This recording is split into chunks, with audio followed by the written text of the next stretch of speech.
Hi, and welcome to Shadow Talk's weekly intelligence summary track, where our team of analysts dive into the top threat intelligence stories each week. To read their full findings and analysis, make sure to visit resources.digitalshadows.com. Now here's your host, Harrison Van Riper. What's up, everybody? Welcome to another week of Shadow Talk, the weekly intelligence summary. With me this week is Jamie Collier in the UK. Jamie, Collier Jam, JC Cool. How are you? Very good, thank you. How about yourself, Harrison? Yeah, not too bad. It's Friday, so I can't really complain too much. I'm wearing my Friday shirt, actually. Oh wow, you are? Yeah, I am. It literally says Friday. It does. So if anybody sees me on the streets, They'll know. They'll know that it's me and it's Friday. Good.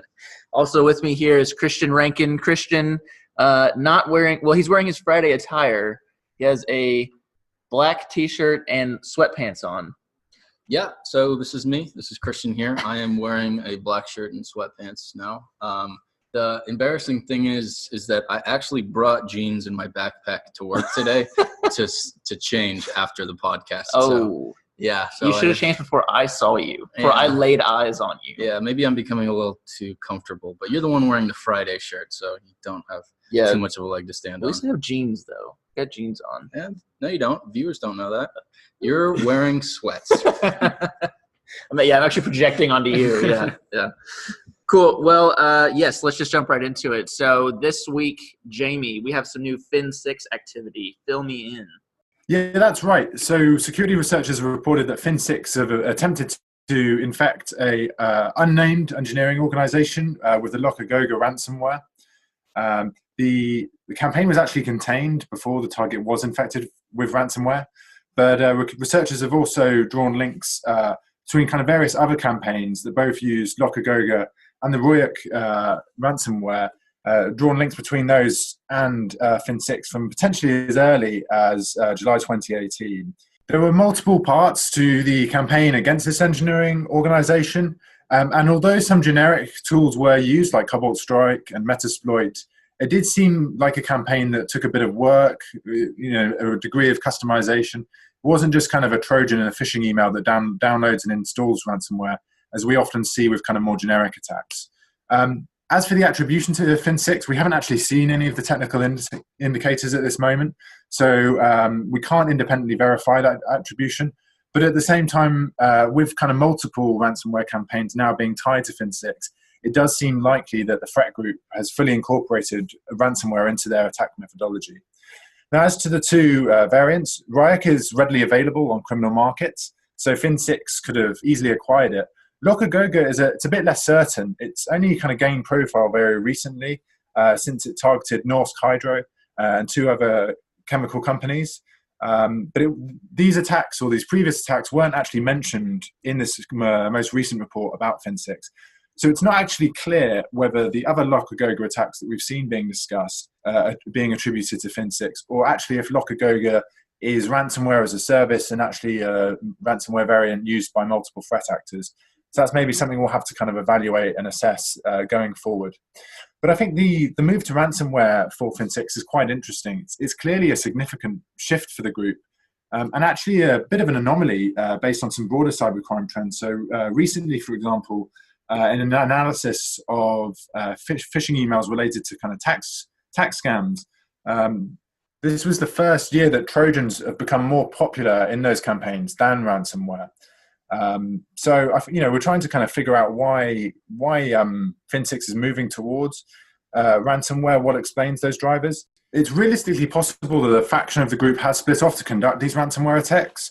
However, researchers have claimed that as Fin6 ransomware campaigns have become more popular, the typical activity that we associate with Fin6, this is targeting e-commerce platforms and point-of-sale terminals, has declined. So it does actually seem like ransomware is now a real priority for the group. And that's reinforced by the fact that the engineering organization targeted didn't actually manage or process card data. So that means that Fin6 probably targeted them explicitly to conduct ransomware. It wasn't like they got into their network, tried to get some card data, that didn't work, and then ransomware was kind of a plan B. So I think this leads to a few implications.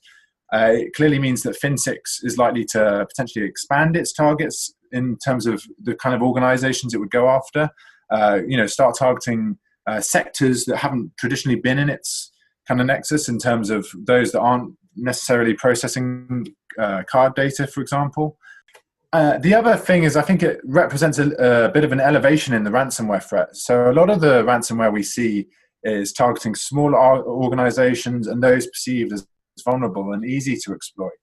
I think by contrast, Fin6 has the resources to successfully infect organizations that have a bit more of an adept cybersecurity posture.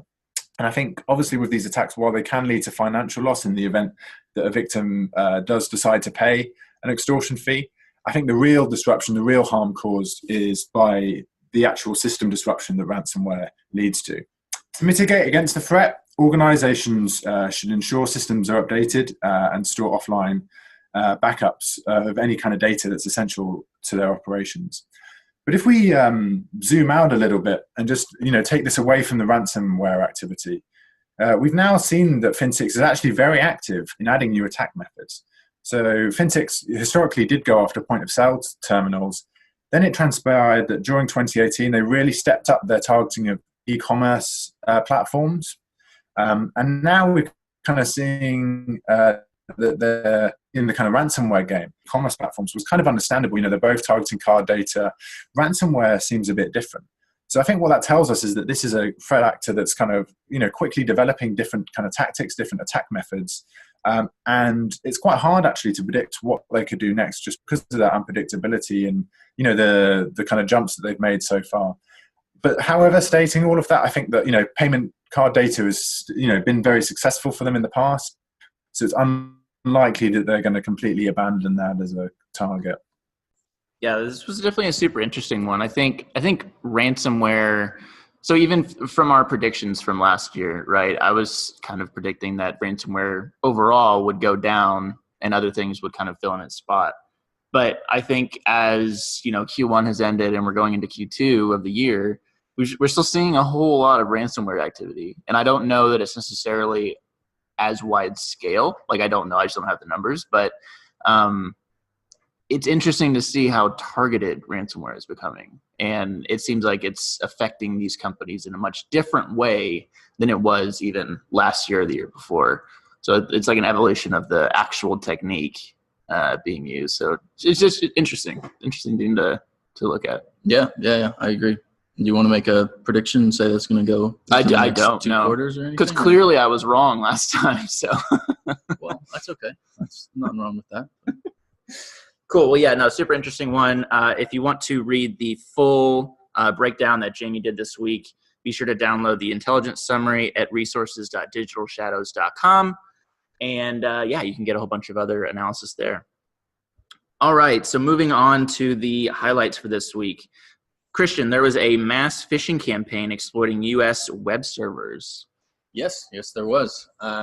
So on April 4th, security researchers reported on a campaign that has been mass delivering phishing emails between at least May 2018 and March 2019. Over 12 separate servers, all located in the United States, were used to host 10 different malware variants, including Dridex, TrickBot, Azeralt, and GanCrab. The reuse of these servers in different campaigns, as well as the short time gap between compilation of the malware samples and the times they were hosted on the servers, indicates the involvement of an organized but distinct group of threat actors. So it's likely the separate groups were controlling the C2 servers and the phishing campaigns, but with close organizational relationship. The campaign used English language phishing emails targeted at American victims, typically related to job applications or invoice narratives, so nothing new there, which all contained malicious Microsoft Word documents. Once opened with the macros enabled, it contained a malicious virtual basic script, which subsequently downloaded and executed the final payload. One of the payloads was a new version of the Dridex banking Trojan, which could indicate a link between the hosting infrastructure of this campaign and the Necker's botnet. And so what's specifically interesting about this is the use of US-based bulletproof hosting providers for the C2 servers, because that's quite atypical given that the United States routinely takes law enforcement action against such services. So it's likely that this was done to improve the success rates of the campaign, as organizations are less likely to block traffic which comes from countries within their typical traffic profile. Furthermore, although the link to the Necker's botnet could not be confirmed, its association with mass phishing campaigns would fit this profile. Necker's operates as an on-a-service model and has previously been observed distributing a variety of separate payloads. The inclusion of the Dridex Trojan, and in particular a new variant, could indicate that Dridex developers are initiating a new campaign. So in this case, given the proliferation of previous Dridex campaigns, I'd say that further attacks are pretty likely in the next 3 months. Yeah, super interesting. Yeah. Cool. Well, yeah, I think you kind of covered everything that I was going to ask in there. Yeah, I think so. Perfect. All right, so then moving on, Jamie, Bayer, the German pharmaceutical company, was targeted this week. Yeah, that's right. They were targeted by a threat actor using the Winty malware. Bayer actually claimed that they contained the attack, so it doesn't seem like much was stolen. So this was attributed to the threat actor Wicked Panda, which is seen as part of this kind of Winty umbrella. So that's a collection of Chinese threat actors that are known to collaborate and share infrastructure, and that includes the Winty malware. So what's interesting about this umbrella is that they've kind of both gone after targets that would really indicate that they're financially motivated. So, for example, they've gone after in-game credits within kind of online games, sort to kind of convert them into hard cash. But then they've also gone after more political targets and kind of activists related to kind of China. So when it comes to the targeting of Bayer, this was most likely for sensitive intellectual property theft, most likely to assist in developing the domestic pharmaceutical sector within China. And I think given the kind of highly active nature of Winty associated groups, probably expect more attacks in the next 12 months, and could see more pharmaceutical companies being targeted. Certainly, it's a sector that the umbrella has targeted before. Yeah, definitely. Yeah, super interesting and ongoing developments there with Winty and everything. So definitely keep an eye on that. All right, so then back to you, Christian. There was a new DNS hijacking attack. Yeah, DNS hijacking. I always like to read about this stuff. Security researchers reported on a DNS hijacking campaign affecting a variety of consumer routers and abusing the Google Cloud Network platform. The campaign used 4 different domain name system servers to redirect user traffic to phishing sites mimicking online services, including Netflix, Uber, PayPal, Google, an assortment of Brazilian financial institutions, and local hosting services. The campaign is currently ongoing, and researchers have identified at least 17,000 affected routers so far. So DNS hijacking is a popular attack method in Brazil and South America, given the high level of vulnerable devices and high numbers of online banking users. The scope of the organization of the 3 phases of the campaign indicate an experienced and organized threat group. Given the targeted domains, it's likely the campaign was targeted at exfiltrating credentials and personally identifiable information, which could then be used for fraud or monetizing on criminal marketplaces, as we often see. Yeah, cool. Yeah, definitely. Great summary. Cool. All right. Well, that will do it for the highlights. So let's look forward a little bit. I'll take the first one since I just did my taxes last night. Yes, I know that I'm behind, but they're done. So that's good. So on that subject of taxes, definitely around this time of year, we definitely see an increase in tax-related phishing campaigns. So that's something to keep an eye on. I won't go too deep into that because I think it's been covered before, but yeah, that's something to keep an eye on. So what else can y'all bring to the table? I think the second thing to note would be that the Finnish elections are coming up in, I think, 2 days now? So it's quite possible that we'll see Russian influence operations stemming from those geopolitical tensions there. Yeah, cool. And then Jamie? Yeah, there's a United Nations conference on national reconciliation in Libya. So that's potentially going to be targeted by cyber espionage groups, probably those with a specific interest in the North Africa region. Cool. All right. That's good. Yeah, that was good. I like that. We're just, it's like we've done this a couple times or whatnot. Cool. Well, then that's going to wrap it up this week. Remember, listeners, to go listen, subscribe, share it with your friends, your loved ones, play it at your family gatherings, and just discuss how amazing we sound maybe before Game of Thrones. That'd be a Oh good yes, time. yes. That's actually a really good transition. So I still don't have a question because I was trying to think of one during this podcast. So let's just start with, what is your theory for the final season of Game of Thrones?